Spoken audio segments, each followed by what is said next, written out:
Welcome into 49ers Access. My name is Sterling Bennett, and we just got finished watching the Detroit Lions escape from the Green Bay Packers on Thursday Night Football, and now her eyes have shifted towards this Sunday at Levi Stadium, 1:25 p.m. on the Pacific Coast, and we are looking ahead towards the Niners and the Chicago Bears matchup, NFL Week 14. And I'll tell you what, I am oddly optimistic about this game, and I'll tell you why in a second. Don't forget to like, share, subscribe, leave that 5-star review on the audio podcasting platforms. Hope you had a wonderful week. I know there's been a lot of negativity around the San Francisco 49ers for a variety of reasons, many of them justified. No Jordan Mason in this game, no Christian McCaffrey for the rest of the season. It feels like this is, as Mike Silver of The Athletic called it, a season from hell. And it's hard to say that's not the case when the tagline for this game really is, the San Francisco 49ers trying to keep their playoff hopes alive. But in reality, this is a battle of last place teams. The San Francisco 49ers are 5-7. They've lost 3 consecutive games. And as of right now, December 5th of 2024, they have a 7% chance to make the playoffs according to NFL.com. Meanwhile, the Chicago Bears, they're 4-8. They've lost 6 consecutive games. Yes, they were 4-2 at one point. They have lost 6 consecutive games. And honestly, they are one of the more dysfunctional franchises. You have the New York Jets for sure. You have some troubled teams like the Dolphins and the Saints because of their cap situations and whatnot. And I'm sure there's more teams involved in there somewhere. But ultimately, the Chicago Bears, despite having the number 1 overall pick last year, Caleb Williams, or in this past year's draft, you have Keenan Allen, DJ Moore, Roma Dunze, this year's number 9 overall pick, and a really stacked defense, somehow still dysfunctional. They fired their head coach, Matt Eberflus, after, was it last week's? It must have been last week's game, Thanksgiving. A terrible loss, just clock management, just mismanagement. Why are you not calling timeouts? What are you doing out there? They fire him. They have now promoted the man. They, earlier in the year, when they fired their offensive coordinator, Shane Waldron, they promoted a new guy, I'm forgetting his name, to the offensive coordinator.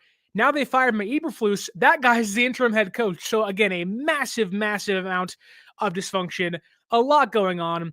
This is 2 massive teams where you're just like, what could have been, what should have been. A lot of people talked about early in the year, the Chicago Bears are going to be the dark horse for a playoff spot, and it really hasn't come to fruition for a variety of reasons. And the San Francisco 49ers, it's been a mess. It has been a hodgepodge of what the heck, what happened, what else can go wrong. It is Murphy's Law almost every single game, whether it's the offense, whether it's the defense, whether it's on the field, off the field, special teams, doesn't matter. Anything that can go wrong has gone wrong for the San Francisco 49ers. And before we dive into the game itself, I want to get to the YouTube comments here. Bobo says, of course, they, being San Francisco, are going to try to say they're going to try to win. But I know, and you know, they're finished. Meanwhile, Kim says, I believe. If that isn't the exact, if that is not the pulse of where fans are right now, if I believe in Kim, and Bobo's like, look, we know it's over. Just call it a day. They're like, what are we doing here? Bobo also says here, until Kyle Shanahan knows how to close out teams in the fourth quarter and learn how to manage the clock and overtime rules, we will never win another championship. I don't want to make declarative statements in week 14 of a very, very, very lost season, but I do want to focus on this game because I want to be very clear that, like I said to begin, I am oddly optimistic as to what San Francisco could do. Now, that is not to be indicative of what I think of the Rams or the Cardinals or the Seahawks. If those teams win, then it means nothing. I still feel oddly optimistic despite losing Christian McCaffrey and Jordan Mason, Kevin Givens, and seems to be not going to have Nick Bosa or Trent Williams in this game. Maybe it's because I've kind of accepted that, hey, season's over with. You might as well, like, the pressure's off, like the worry's off. I just feel like, yeah, okay, cool. Like, now we have a chance to win.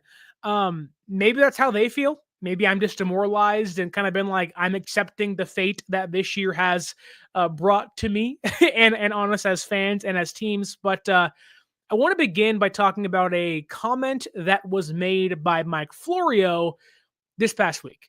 And you know, Mike Florio, Pro Football Talk, one of the biggest Niners like despisers in the space that is NFL media, just makes stuff up to hate this team.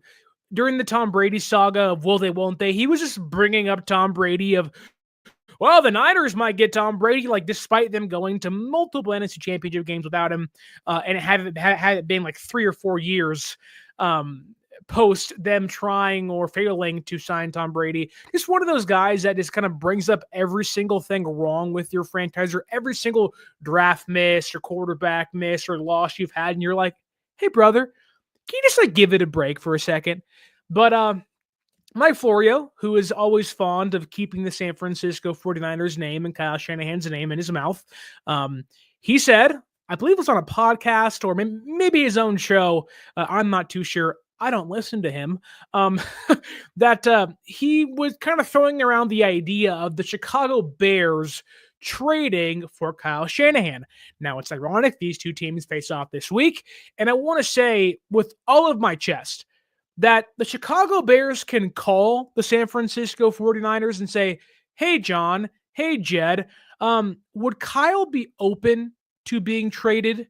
And would he be open to coaching the Bears? And I can almost guarantee you that the laughing that would be heard from the other side of the line would be so embarrassing by the Bears. They'd have to fire their GM.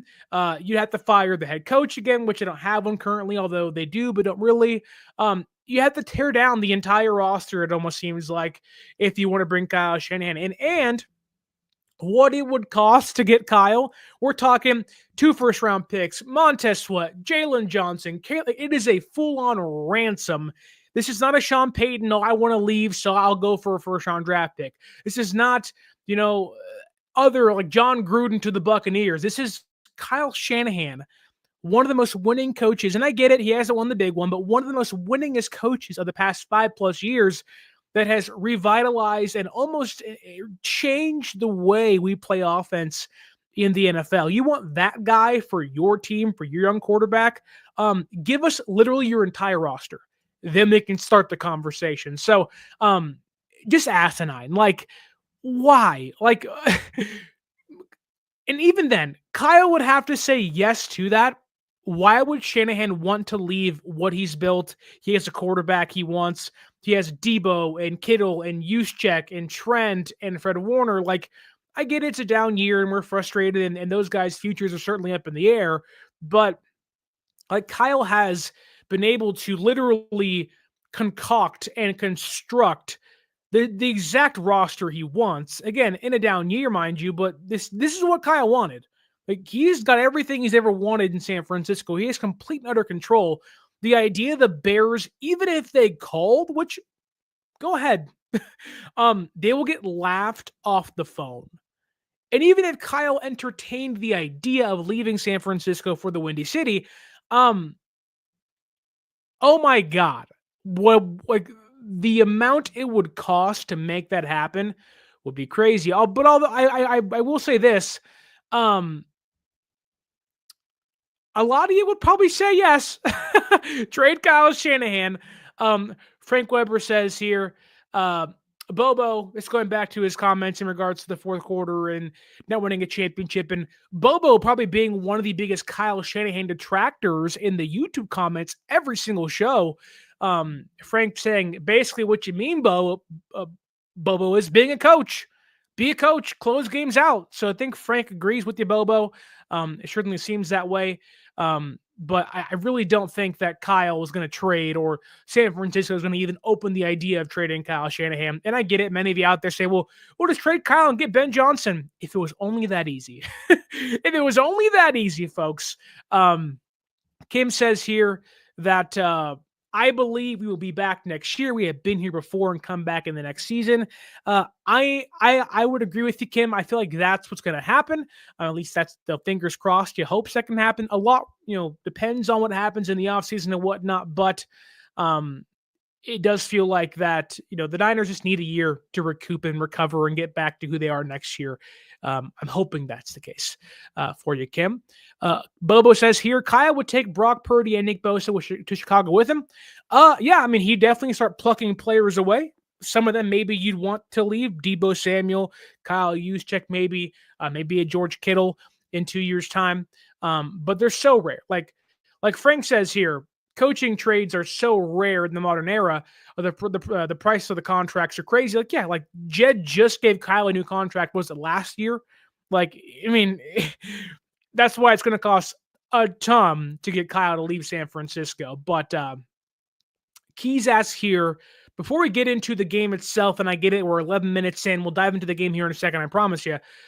Keys says, what's up, Sterling? Kyle said he was happy with Nick Sorensen. Does that mean he's not getting fired?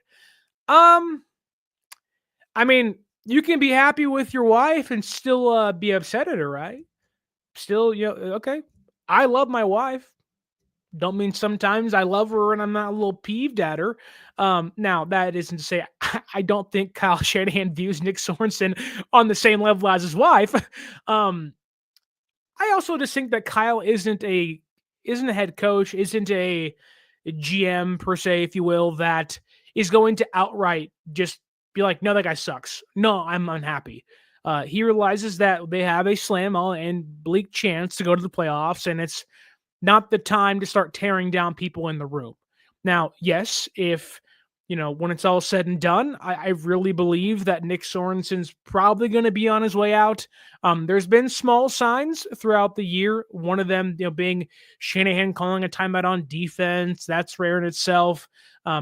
John Chapman this morning or yesterday did just a big middle finger to Nick Sorensen. It was on Twitter, and I'm sure it was on YouTube. It was hilarious. Him just being like, "You're a jackass, dude. You have no idea what you're doing." So if John Chapman sees that, if there are people that see that online, and to credit to John and many others that do stuff like that and break down film and whatnot, Kyle certainly sees it. It just feels like it's coaching talk. You're never going to hear a head coach disparage his quarterback, even if that quarterback throws 5 interceptions in a game. I mean, Shanahan had every opportunity to tear down Jimmy Garoppolo on certain games, and they won a lot with him here, but he never once tore him down. If they did, it was in private in the media, and or not in the media. It's private, and it's in the room by yourself, and it's with the team and whatnot. It's not going to be in front of the whole roster. That's not what you do.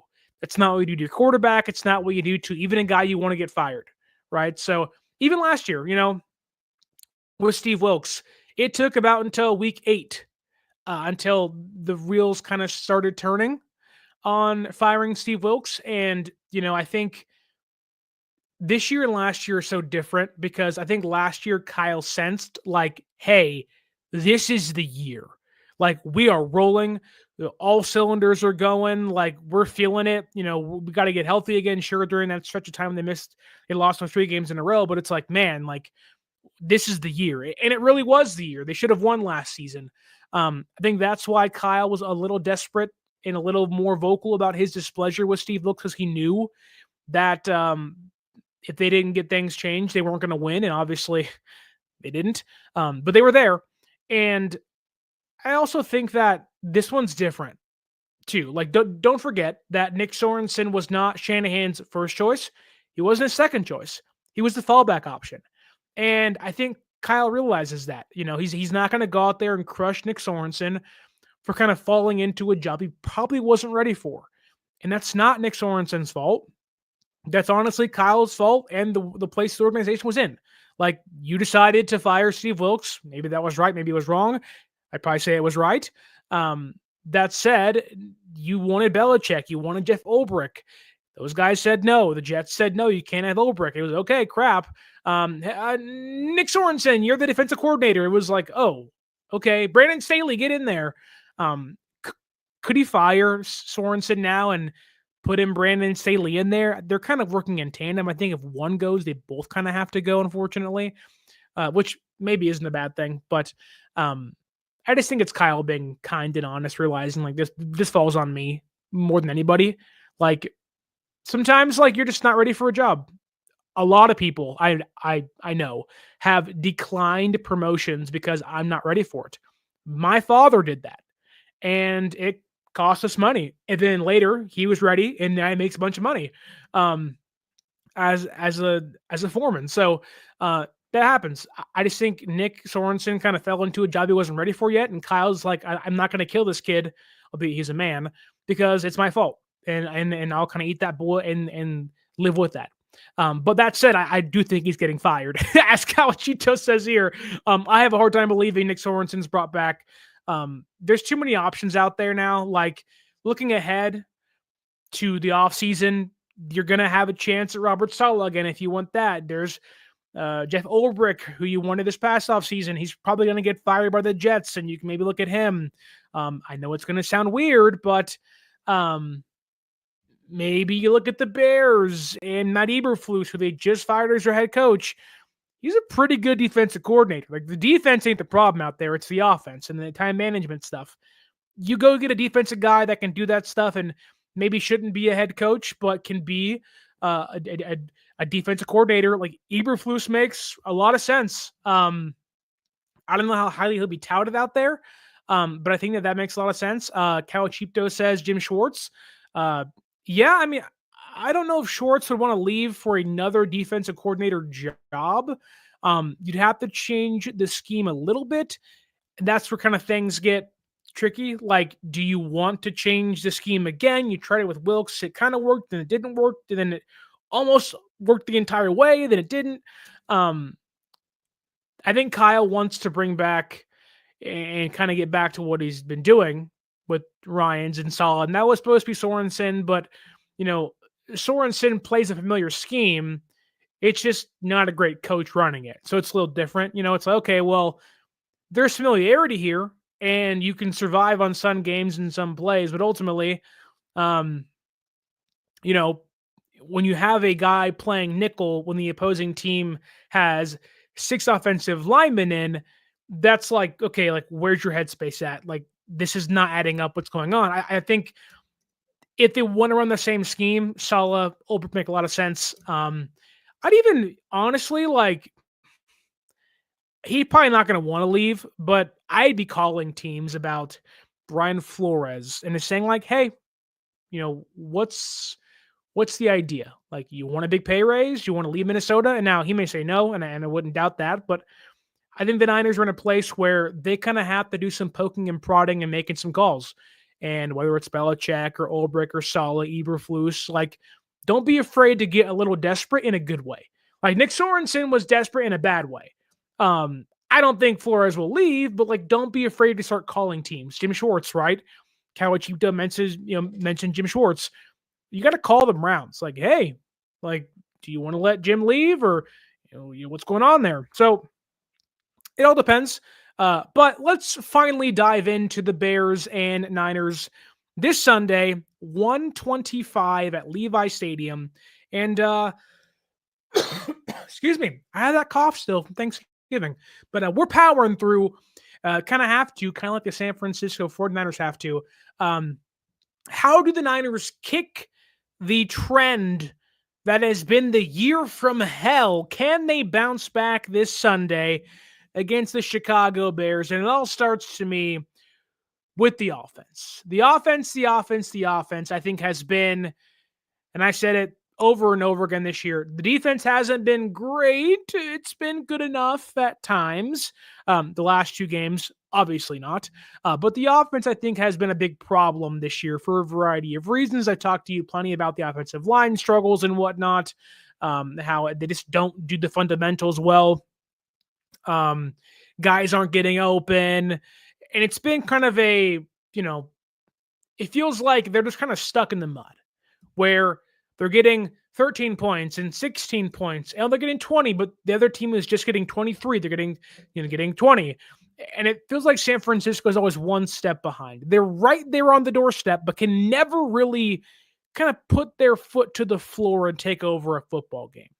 And I think a lot of that has to do with the recent play of Brock Purdy. Now, it's obviously not all Brock Purdy's fault. There's been so much discourse about Brock of, will you pay him? Will you not pay him? How much will you pay him? He's going to get paid, and he's going to get paid here. Unless something insane happens in the offseason, which you never know. The Niners take big swings. Brock's a guy. And I think that for Brock, he'll tell you this. He cannot play as bad as he played against the Bills and expect to win football games. Now, it was snowing and it was wet, and okay, you can forgive one game, albeit you okay, that's rain and snow aren't your friend there, Brock. But Brock hasn't been the same since the bye week, and that's concerning.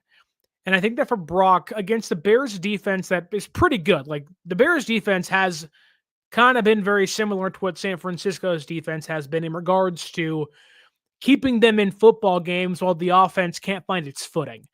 And the difference is the Bears defense can actually win you football games, whereas San Francisco's defense really can't win you anything at all. They'll keep you in games for 3.5 quarters and blow it in the fourth, right? So they're playing a pretty good defense. If you look at, what the Bears do, though, that could help San Francisco and ultimately help Brock Purdy, they're not great against the run. You look at the Bears defense this year, they've allowed the 6th most rushing yards in football on the year. They've allowed 10 rushing touchdowns on the season, and they have tied for the 3rd most rushing yards allowed per carry. If that does not scream, hey, guess what we can do? Run the football. And if you run the football, hey, guess what you can also do? Get some play action. Now, unfortunately for San Francisco this year, the offensive line's been so bad that the play action really hasn't been available. The receivers aren't separating, thus you can't use play action. Teams are playing man coverage against this team, not playing much zone. It's really been, the Niners offense trying to fit a square peg into a round hole for the majority of the year. Now, some of that's personnel for sure. Some of that's scheme. I think in this one, this Niners team, the last 2 games really, they have put up the 2 worst performances I've seen under Kyle Shanahan. And maybe that's the reason why I'm like, well, 3rd time's a charm, right? It really can't be that bad for 3 weeks in a row, right? And I think that, this is a massive game for San Francisco for a lot of reasons, obviously, but they are going to have to run the football. And you look at who's starting in the backfield this week, it's not Chris McCaffrey, it's not Jordan Mason, it's rookie Isaac Guerendo.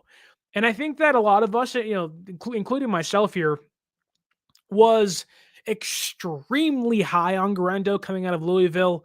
I called him the perfect, running back for Kyle Shanahan's scheme. I thought him and Pearsall were 2 of the best picks in regards to scheme fits in the entire draft. Obviously, that has not come to fruition so far. I think ultimately it will, but not this year on a lot of fronts. But Guerendo getting his first NFL career start, his 2nd ever start, whether it was in college or the NFL. His 2nd ever start from college to the NFL.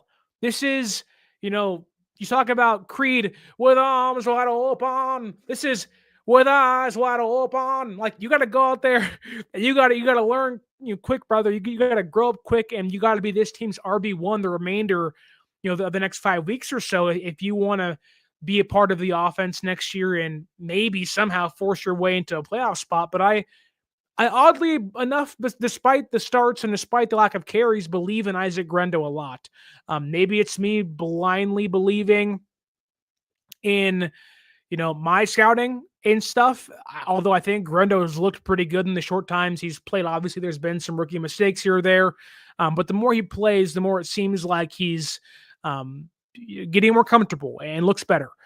This year so far, he has 5.9 yards per carry. He has 2 touchdowns, including one last week against Buffalo Bills. And the good thing about Guerendo, and very similar to Jordan Mason, is that they don't go down on first contact. Guerendo is a player that has 3.07 yards after contact. So I know McCaffrey was kind of starting to break out of his mold, and you started to kind of feel like, okay, here's Christian McCaffrey last week, and then bang, he gets hurt and out for the season. I do think there is a component of Christian McCaffrey in Isaac Guerendo, and the reason why I say that is because San Francisco has been desperately missing explosive plays on offense this year, whether it's through the air or on the ground. Mason was good for that for like 5 or 6 weeks early in the season, but since he got hurt on his shoulder against Seattle, he really hasn't been the same guy. There's been spurts here and there, and he should be getting more carries. Unfortunately, he's not going to play this week. But I think Guerendo can kind of bring the speed, the explosiveness back to the offense they've desperately been missing in the past month or so. Explosive play percentage, 10.4%. That's extremely high for a rookie this year. He also has a 4.33 speed. You just can't ignore there are factors that Guerendo brings to the offense that we've been begging to see. Like, we have been slamming our heads just doof, doof, doof against the wall, being like, Kyle, play Pearsall more, get him involved, get him touches more. He has 4.4 speed. Get Cowling, he has 4.3 speed involved. Get Guerendo involved, 4.3 speed. You kind of like, you don't have any other option now. You have to play these guys, or you have to at least get them involved in the offense. And I think this is a great time for Shanahan to see what this draft class is about. You have 3 young players on offense that do things that other guys don't. Cowling and Pearsall and Guerendo do things that Deebo and Jennings and even Kittle to a certain degree can't. That's explosive plays. Now, yes, Deebo in previous years has been that guy. This year, he ain't that guy. Jennings is great on contested catches and mossing dudes, but he's not a great separator. He'll fight for extra yards, and he'll make clutch plays, and he'll be a reason why you win football games or in games, but he's not going to be the reason why with 2 minutes on the clock you have to score a touchdown. He's not the reason why you do it.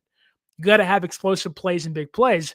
And I kind of want to see Kyle utilize what the Packers do. Now, they're different offenses for sure, but very similar. They have Dontavian Wicks and Romeo Doubs and Jaden Reed, who did nothing tonight for my fantasy team. Thank you, Matt LaFleur. And Christian Watson, Tucker Kraft. I want to see Shanahan be enough. Like, I'm so tired of saying only these 3 guys can play in this football game as receivers. I want to see this mix and match. I want to see end arounds and screens, and we kind of saw a little bit of that against the Bills, but part of me just says it was snowing.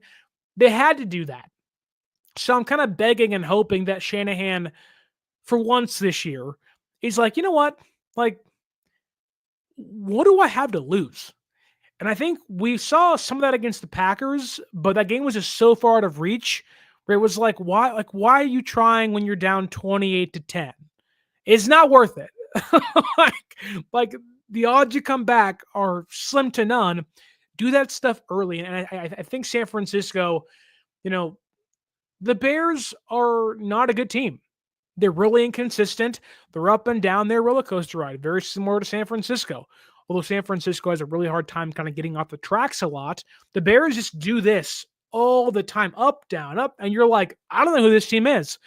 I think San Francisco, if they can play a consistent 60 minutes of mediocre football, they should be able to win this football game. I firmly believe that. Now, can they? I don't know. And thank you, Papa J. He loves the stash. My beard's going out a little bit, a little bit there. I got the winter fur growing a little bit. I'll have to shave it soon, but thank you. I hope you're having a great night. A Niners fan says, fire Nick Sorensen, get a legitimate DC. We kind of already talked about that earlier. I don't disagree. I think that a little Bobby Saleh, Ulbrich, and Eberflus or some Belichick should be on the docket maybe this offseason. Yeah. Anyways, I got distracted by my mustache conversation there for a second. But this year's been really weird because, like, yes, they're not playing well, and ultimately San Francisco's 5-7. If you want to say they suck, they suck. Like, they've been bad. Like, they're not a good team this year. They don't have it by any means. and the odds to go to the playoffs are really slim. But you know, I think this is a game. Funny enough, San Francisco loses 2 games back to back in rather humiliating fashion. You're just like, can it get any worse than this? And then you play the Bears, and I think that the Bears are a team that will give you a game, and they're also a team that will never really take a game over with, which is great for San Francisco, who really can't find their footing. Like, I don't fear the Bears. Nobody should fear the Bears. Um, Although Caleb Williams is playing better football as recent, like, I think this is a good opportunity for the Niners in the last 5 weeks or so of the NFL season to really get a glimpse of what the future looks like. Yes, Deebo's there and Jennings and Kittle are still there, but you know, a lot of people talk about when you have a lost year, okay, what are you playing for? And I think for the offense, it really is about involving young players. And, okay, Pearsall gets shot to begin the year and couldn't get caught up to speed. Okay. These 5 weeks, you are playing every single snap. You're getting up to speed by the time the offseason hits. No more excuses. You're ready to go once next year comes. I want to see the breakout to slowly begin for him. For Cowling, okay, you're kind of buried in the depth chart. Okay, why Ayuk's done for the season. CMC and Mason done for the year. There's no reason as to why you shouldn't be getting 1 to 2 carries a football game, right? Now, you're a receiver, fine, but it's okay. Like, this is supposed to be a dry game on Sunday unless that tsunami hits, which is crazy to think about. But still, like, the Niners really should be able to, or not should be able to, should get these guys involved in ways where, okay, like, you are almost force feeding young players and saying, okay, if you make mistakes, so be it. I don't think it'll happen all the way because Kyle's like, well, we have a chance still. And maybe we see that, once they are like done in regards to maybe having a shot at the playoffs. But I want to see it now. Like, I'm a fan that's like, look, if you're going to suck, at least be exciting. Like, the worst thing in baseball is being 80 and 80 or 81 and 81 every single year and just being middling and average. That's why San Francisco, the Giants, have been like, I can't watch. They're boring and they're not really that good. If you're the Niners, like, okay, if it's a lost year for you, build towards next year to not being lost.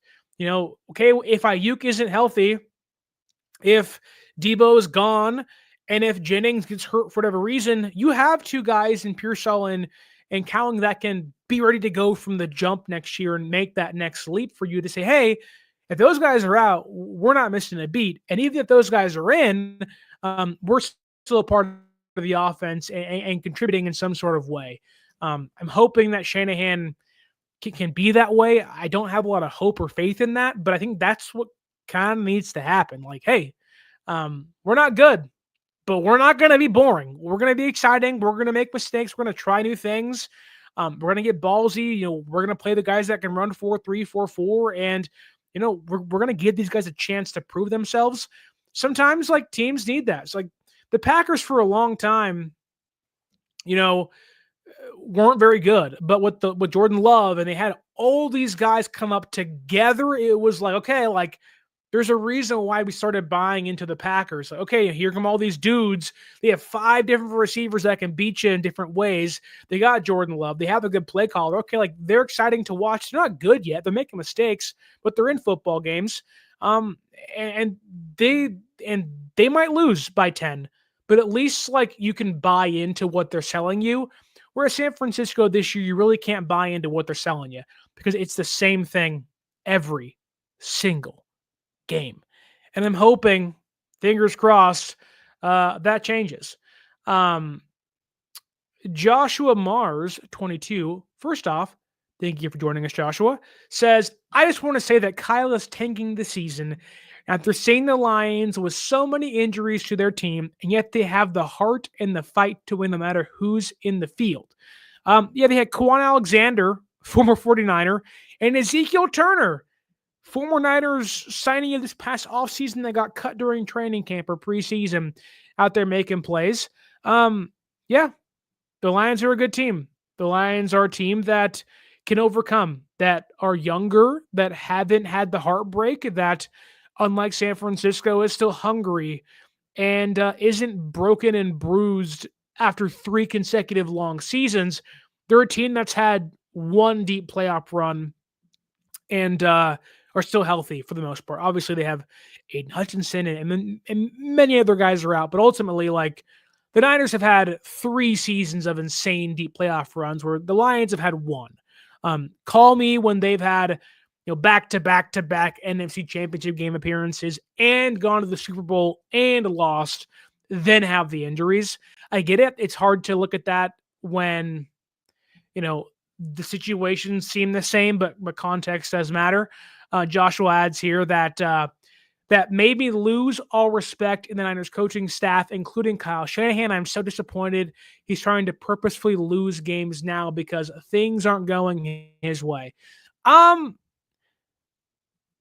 not in the business of accusing Kyle Shanahan of purposefully losing football games. I mean, they were trying to win early. It wasn't working. So I don't think that's the case. I just think like they're just not good. Like we've talked long and hard about how the offensive line has sucked all year for the most part, how they got to rebuild that, how the defensive line's not been great, and when you miss linebackers and you're missing safeties, like poor play with injuries, like they're hammered by injuries, which isn't the biggest factor, but is one for sure. You're hammered by injuries, then you're also getting poor play. Like the Lions are hammered by injuries, but still getting great play. Like that's the difference. And that's not all coaching. That is a lot of it personnel and stuff like that. What's going on, Niner Media? Hope you're having a great Thursday night. What else do we got here? Dude, you can't be losing pickleball like that, brother. You got me all hyped up saying, hey, you should try it. It's fun. And now I'm like, okay, I'll give it a shot. I've still been sick, but so I can't go outside very much. But like, you're saying you lost. I don't want to be a loser. I don't want to be the San Francisco 49ers of pickleball. Well, I can't be that. My goodness. Just trying to hold off and, cough and make sure I don't have to go see or go to the movies with my wife this weekend to go see Wicked. I'm trying to avoid that still. She's been singing it all week. I just can't get it out of my head. Joshua says, this is Shanahan's fault. Partially. Like, yeah, partially is. All of it? No. But partially. It really is. But I have high hopes for this game. I think this game can be a little different. I think San Francisco wins this game. Catch this, on a Jake Moody game-winning field goal. They didn't see that coming, brothers and sisters and others, whatever you want to do and call yourself. Man, like, I think they win this game 24-23, Jake Moody game-winning field goal. And I think they scrap and claw their way, and they're like, oh, 6-7. It's not too bad. And then guess who comes back in 2 weeks' time against the Rams? Dre Greenlaw and Trent Williams and Nick Bosa. And they go, well, hey, we got a shot. Then they lose that game by 25. And we all say, what a joke that was, right? So I do think they win this football game. I've been pleasantly surprised by Jalen Moore and Ben Barch. I thought they were great against the Bears. Now, it's snowing, so like, how much do you look into that? But I think Jalen Moore has been surprisingly like not Jalen Moore the past 3 games. He's looked competent for the most part as a left tackle. Again, he's not Trent Williams, but like he's not been bad. He actually has been pretty good. And I'm kind of like, okay, like you can stay. You can be here next year. They want to bring you back on a cheap 2-year deal. I'll thumbs that up. No problem. And then Ben Barch, people forget that the Niners like made it a point to bring in Ben Barch, and they wanted to stash him off the Jaguars practice squad, and he's been hurt like all of last year. And I think a lot of it is like they believe in him. And I was really shocked that he was a practice squad player this year. You could tell that I think he's like, say San Francisco, like the Niners always love doing this. And I like stick with me here.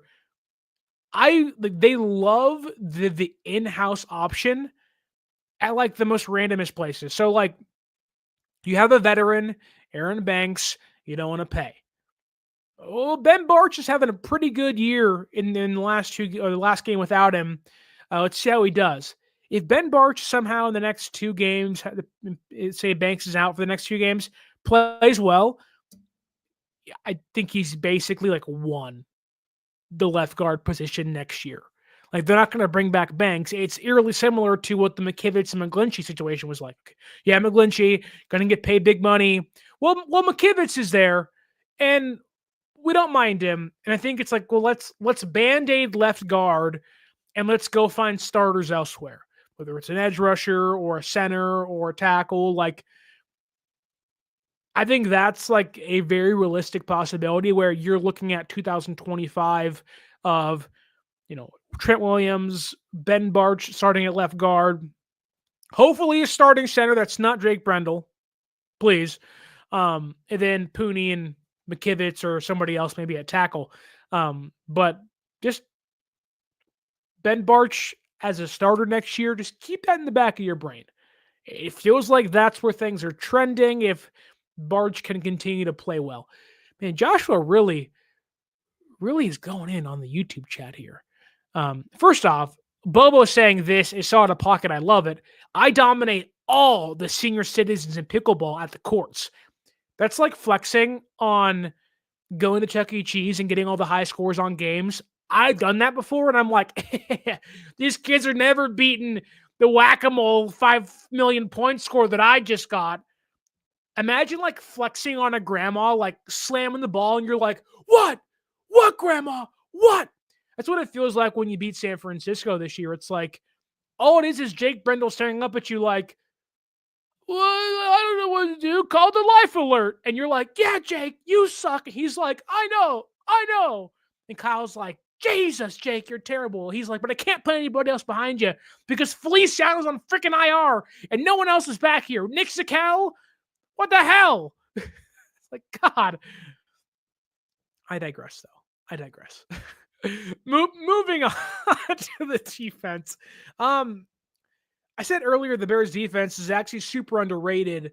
And they are. They have lost 6 games in a row, mind you, and they've had their ups and downs throughout those 6 games. The offense obviously is not going to play with the majority of them. They have losses to the Cardinals and the Patriots and the Lions and the Vikings and the Commanders on a last-second Hail Mary, which kind of kicked off their downfall. But the defense really hasn't played that poorly.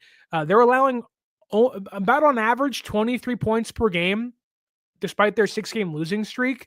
They're 7th in the NFL in takeaways per game. Like, this is a pretty good defense that I think, yes, has some injuries. Jaquan Brisker is not going to play in this one, but they got some really good players out there. Montez Sweat, Jalen Johnson, Tyreek Stevenson. Tyreek Stevenson's the guy that was out there yelling and celebrating during the Hail Mary that ended up costing them the game. But he's still a really good player out there in Chicago. It's kind of dumb sometimes, but they're a really good team. Like they're young. Their defense is pretty stout. They're fast. They're quick. They're physical. To quote Chris Forrester, again, they're fast. They're quick. They're physical. For the most part, an outstanding defense, a really big challenge for us. I think San Francisco, this is why this game is not going to be 30-32. Like, the Bears can get into a shootout with you sometimes. But I just don't think this is a game where it's like, wow, the Lions and Bears game or the Vikings and Bears game where it goes to overtime and they make a big push in the fourth and in overtime to kind of make that game close. Like, the Bears defense is going to keep San Francisco's offense at bay. At least for the most part. I do think San Francisco can score 26 points against them, and I wouldn't be shocked. Like, they're a good defense, not a great defense. They can limit you, but they're not going to stop you. They'll keep you at bay, but they're not going to keep you out of the end zone. And I think for San Francisco, embracing the explosiveness is going to get them kind of going, hopefully. And they'll be able to find their way and hopefully beat the Bears this weekend. But the Bears offense, a lot of it starts with Caleb Williams. Like, Caleb is, painting his fingernails out there, vibing, having a good time. But like they are so dysfunctional on offense. It's like staggering how lost they are at times. So early in the year, they had Shane Waldron calling plays. And when he was calling plays, they had to have a team meeting with him involving Caleb Williams, the first year quarterback out of USC, to like tell him how he wanted the offense to be run and like tell him, hey, can you get DJ more involved in the offense for me? So then they fire Shane Waldron, promote the new guy. Then the offense kind of picks up a little bit. Then they fire Eberflus, the head coach, because the offense and the team falls apart post Commanders loss. And they promote the interim OC to the interim head coaching spot. And it's just like, okay, it's a lot of moving pieces and a lot of like head spinning. And even this past week, I think it was Caleb was like, I don't like what's happening, but I can't control it. Like I'm kind of just like throwing my hands up, like, what do you want me to do? But I will say this, that despite the issues they've had offensively, despite the ups and downs, the changes they've had offensively, since Thomas Brown, who is now the head coach, who was then the offensive coordinator, took over, Caleb Williams has actually been like relatively good. He has 978 yards since Brown's taken over. 127 of those are passing, 151 of those are on the ground. He's completed 64.5% of his passes. That isn't too high, but it's not like terrible. He has 5 passing touchdowns, 0 turnovers, and a 98.6 passer rating. Like it's not bad. Like Caleb, I don't love Caleb Williams. I would not like people were proclaiming him to be like a top 5 quarterback coming out of college. And it was like, what are we doing? Like you're putting these lofty expectations on him. And I will say this, like for as great of a position as Caleb was coming into the NFL, oh, it's the Bears. They have a good defense. They have Keenan Allen, DJ Moore, DeAndre Swift, Roshan Johnson, Roma Dunze is now there. Like, whoa, wow. Like, despite their missteps, I don't really blame Caleb a lot. Like, he's had his problems, sure. And early in the year, he was kind of tepid and timid and like didn't really know, like, when can I be myself who I was at USC?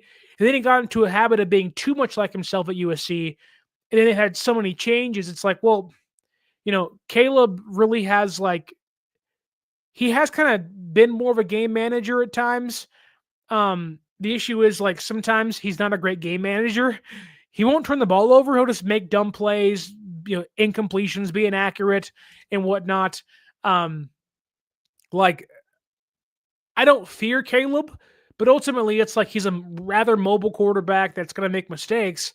But he's a fine quarterback. Like he's playing below Brock Purdy, but Brock's not playing great recently either. Like Caleb's playing like a top 20 quarterback this year.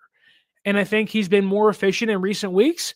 But you look at who they have offensive around him. It's like DeAndre Swift's been up and down, albeit playing better recently. Keenan Allen may or may not play this week. He practiced today, but although he's trending in a positive direction, I'm not sure. He's kind of been, wishy-washy for them. There's talks he won't come back, but he wants to come back next year, and he believes in Caleb. So that's kind of like, what's going to happen with him. Are they going to phase him out of the offense, or are they going to make him more of a, kind of a massive part of it and kind of make him more of an important part? Roma Dunze has not been the number 9 overall pick level of player you thought he's going to be, but he's kind of not really fit into a role in the offense because of the massive changes they're making and the roller coaster ride they've been on. So then you mix in that DJ Moore, who has probably been this team's best receiver all year, but even then has had his frustrations, like throwing tantrum on the sideline because he's not getting the football and not really being involved in the offense a lot. He hasn't practiced the last 2 days, so it's like, is he even going to play? That makes the Bears a lot less dynamic, but it also might simplify the offense for them to a point where it's like, oh, that's what it's supposed to look like. So there may be like an addition by subtraction in some way, although an odd way, maybe a way. But they have Cole Kmet, who I am like terrified of Devondre Campbell covering him. Like I know Devondre was playing pretty good for a few weeks there. Like he was playing serviceable, like starting caliber linebacker, but like the past 2 weeks has just been a reversion back to being a terrible linebacker. And kind of like the offense, it's like, okay, play Pearsall more, get him involved more. Guerendo's starting. Great. I love this. Speed, explosiveness. Let these guys make mistakes. Hopefully Cowan can get involved on certain plays and snaps and end arounds and screens and whatnot. Like let these guys loose and see what they can do. Like don't give the ball to Kyle Juszczyk. Give it to one of your younger players and hope they can make the same work out for you. The same thing goes for the defense. Renardo Green and Lenore's back this week and Mustafa. I would play Deshaun Gibson. Maybe you want to give Jair Brown a break. He's been pretty bad. Sometimes guys just need to have a mental reset if they're young.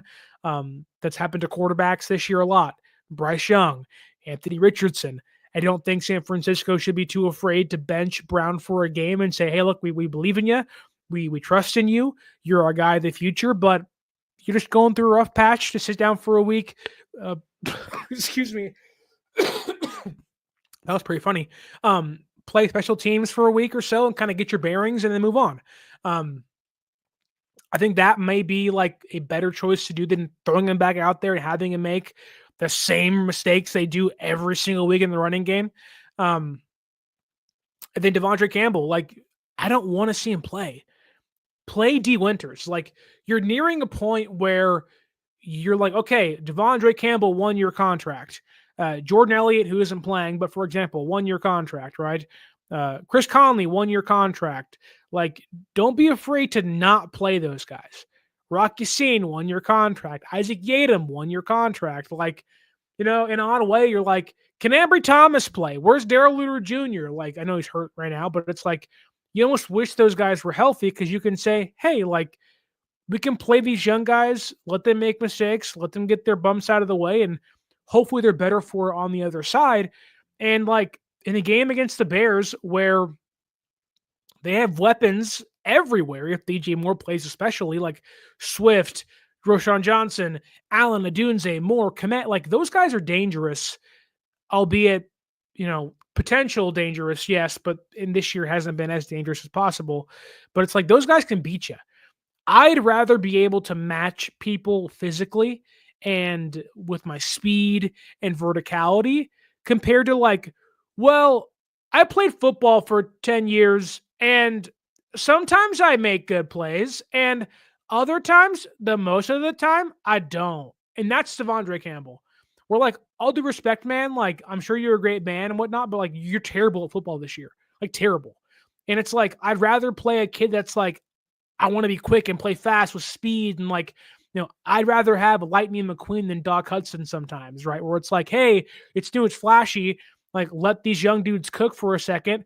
Even if they miss like 20 tackles, you're already doing that anyways. It's not like these guys have played up to a standard of like, well, we can't bench him.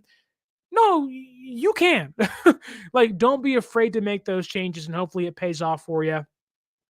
It's just like, look, like please,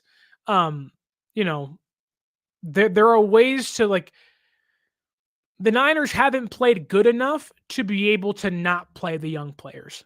And I think that like needs to be like on the table. And I think they haven't really been open to that. And I'm hoping that changes because they have to be. Now, unfortunately for them, they're not going to have Nick Bosa. So it's Leonard Floyd and it's Yetur Gross-Matos, who I think was limited today in practice, which is like, okay, brother, like you're never healthy.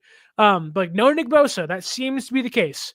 There's been some contradicting reports of will he play, will he not play. But if Nick Bosa plays, San Francisco historically is 54-24 when Nick Bosa plays. In just 10 of those games, they've given up 30 or more points. So when Nick Bosa plays, imagine that, they're pretty good on defense. They usually win football games when he's out there. If Nick Bosa does not play in this football game, well, history says they're going to lose because they are 5-12 historically without Nick Bosa. And 7 of those games, so in 7 of the 17 games without Nick Bosa, they've given up 30 or more points. in 10 of the 78 games with Nick Bosa, they've only given up 30 or more points. So a massive numerical difference and really a historical, like, no Nick Bosa, you're likely going to be walking away with an L. And San Francisco's defense as a whole this year has not played very well, kind of going for full circle, kind of back to the Nick Sorensen conversation. San Francisco's defense has now cratered after giving up 70-plus points the last 2 weeks combined, has cratered all the way down to 31st, just ahead of the Dallas Cowboys' terrible defense that has been missing Micah Parsons, DeMarcus Lawrence, Deron Bland, and others for a lot of the year. 31st, just ahead of that Dallas Cowboys defense in red zone touchdown percentage allowed, which means when you get in the red zone against San Francisco, you're probably going to score. You just got to make sure teams can't get to the red zone. And unfortunately, San Francisco, in a day and age where the kickoffs are different, where the touchbacks are different, getting to the red zone against them has been relatively easy or easier than previous years. And unfortunately, when you get there, they are like a saltine cracker, a little bit of pressure, and they just fall apart. And let's hope the right now worst streak I've seen in football can end. The last 9 defensive drives for the San Francisco 49ers have ended up in touchdowns for the opposing teams.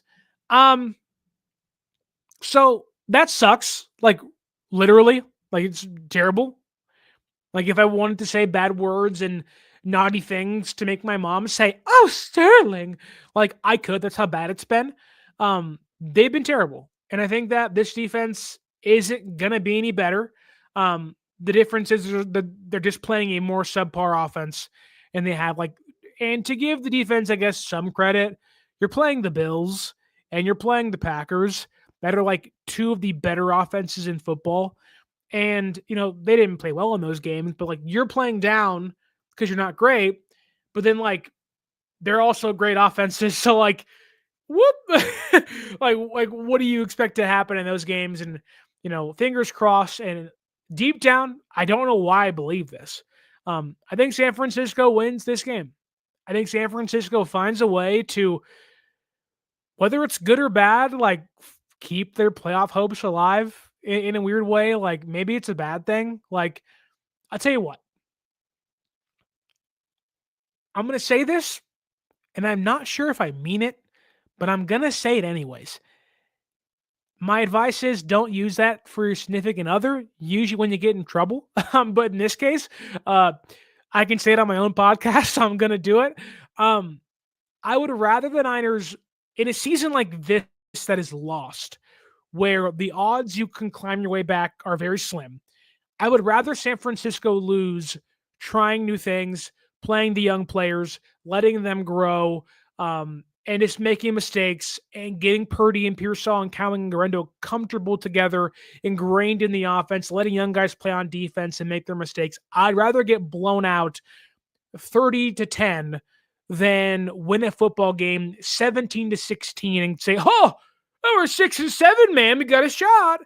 And playing Devondre Campbell and leaning on just Deebo, Jennings, and Kittle and Kyle Juszczyk. And, like, I love those guys. I'm sure they're great people and great players, and they have been for a long time in San Francisco. But, you know, maybe that's just like, hey, I just don't believe in this team this year.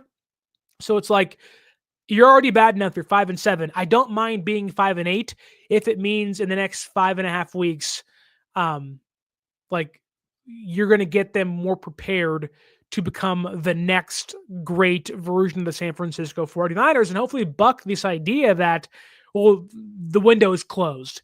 Because I don't think it's closed. I just think that this team needs a reset. And I think that that's going to happen this offseason. But you can honestly say, like, you want to be in control of your own destiny, you can kind of start that reset, that retool now by letting guys like Pearsall, Cowan, Guerendo, Mustafa, D. Winters, and others play. Like, you can kind of jettison yourself into the offseason, get those guys closer to being where they have to be next year by playing them now. I think for a Niners team that is in an odd way playing for 2025, not this season, like you have to look in the mirror and say, am I willing to do that? And I certainly hope they can. Mile High says, oddly enough, go Denver. Bo Nix looking like a dog out there. Cortland Sutton, who was almost a San Francisco 49er this year, looking like a dog as well. Jesus asks, Bears will be up to play because they want to win. I will say this about the Bears, like, they're out of the playoffs and they're not playing for draft seeding. If that makes sense. Like, I don't think they really care about draft seeding. Like, they have the Panthers' second round pick this year as well. I think they have their own first round draft pick. They had 2 first round draft picks past year, Williams and Adunze. Like, they're not playing for draft seeding. I think they're just playing to get Caleb more accustomed in the offense and, hopefully kind of find the right gear to walk into the offseason, say 7-10, and make a head coach out there, whether it is Ben Johnson or, I don't know, somebody else, make them say, okay, like, I can work with that. I believe in that. I think that's kind of, where the Bears are at. So yeah, the Bears are trying to win this football game. The Bears want to win every single game the rest of the year to make themselves a more viable option for the top tier head coaching candidates. Like, that's what they want to do. They want to make sure the offense is rolling at a different level and the defense can kind of stay where they're at currently. Maybe better against the run defense, but whatever. And yes, Chris McCaffrey is out for the season, Mile High. He is done. But there was a report today that said if they make the playoffs, he'd eye to come back. And I'm like, look, dude, man, like, you know what? Just to save Chris McCaffrey from himself, just go ahead and lose a game and be like, oh, season's over with. Like, like, look, Christian, we love you. We appreciate you. You had that amazing Instagram post that all of us going like, is he going to retire? And he's obviously not, but it's like, just take it easy. To quote the great Drake Bell probably shouldn't say that nowadays. Yikes. But to quote Drake and Josh, take it easy, man. Take it easy. That's all I have for you today. Thank you so much, Mile High, Papa J, Kim, Jesus M, Niners Media, Kawachipto is in here, Bubbo is in here, Joshua Mars 22 was filling up the YouTube chat. Couldn't get to every single one of them, but he was like, hey, Kyle Shanahan, you're a little stinky poo. And a lot more stuff I can't say, but it was all great. I love that. I appreciate it. It was awesome. Thank you all so much for watching, listening. Hope you like, share, subscribe, leave that review. Tell your friends about the show. Thank you, Frank Weber and Keys in the YouTube comments. You guys are awesome. Hope you had a wonderful Thursday night. And what do you think? How do you think this game goes for the San Francisco 49ers? Can they win? Will they lose? I don't know. I think San Francisco wins 24-23. Tell me down below in the comment section what you think and how you think this game plays out. And are you full steam ahead? I am willing to lose with the youngsters over barely scraping away some wins with these old one-year contract dudes that may not even be here next year.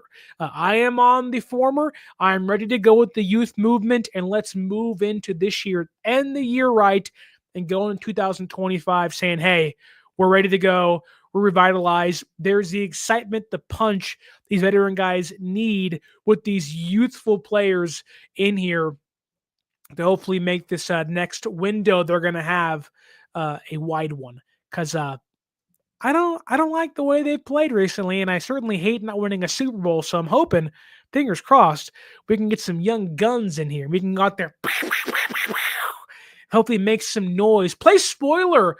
Beat the Rams. Beat the Cardinals. Just make them suck. Wouldn't it be great to ruin the Rams season? Wouldn't that be awesome? Wouldn't that be awesome? That would be awesome. Just F the Rams. So sorry. Oh, same old sorry-ass Rams. Wouldn't that be great? We'll see him next week. They got the Bears this Sunday. San Francisco will win. Fingers crossed. Hope so. You never know. 24-23. Papa J likes the score. Bobo's giving the thumbs up. Papa J likes the show. Really appreciate it. Niner Media says, rather play the young guys. We are not a Super Bowl contending team this year. And Mile High says, I'd be listening the whole time. You could comment. Sorry, bro. Next time I'll comment more. Hey, Mile High, get involved, brother. I'm reading every single comment that I can, or I'm not going to get text from my mom being like, Sterling, why are you saying bad words on your show? But here we are. It's going into Friday morning. It's 10:06 p.m. Thursday night. Hope you had a wonderful Thursday. Hope you enjoyed the show. My name is Sterling Bennett. Don't forget to like, share, subscribe, leave that review. Follow us on social media at 49ers_access is the X or the Twitter. 49ers.access is the Instagram. If you want to watch your Niners play, or you want to go see them in person, if you're a Bears fan, if you're a Broncos fan, if you want to watch any NFL game, if you want to go see Wicked live on Broadway or go to a concert, go to SeatGeek.com and use our promo code 49ersaccess, 49ERSACCESS at SeatGeek.com and save yourself $20 off your first purchase. And if you're like me and you're sitting on your phone all day like, is Nick Bosa going to play? When is Trent Williams' injury report going to be released? I'm on SportsSpyder.com, your one-stop shop for your favorite teams, latest news, podcast, articles, tweets, and everything about your favorite teams in one place just for you. SportsSpyder.com. Click that link down below in the description or go to SportsSpyder.com. All right, Sunday, the season is either going to continue or it's going to end. Can San Francisco somehow find a way to make it to 6-7, or will they fall to 5-8 in 2024? Doesn't that sound terrible? Who would have thought? I wouldn't have thought. Who would have thought? Anyways, hope you enjoyed your Thursday. Enjoy the rest of your evening. Enjoy the rest of your weekend. Enjoy your football Sunday. And my name's Sterling Bennett. And as always, stay faithful.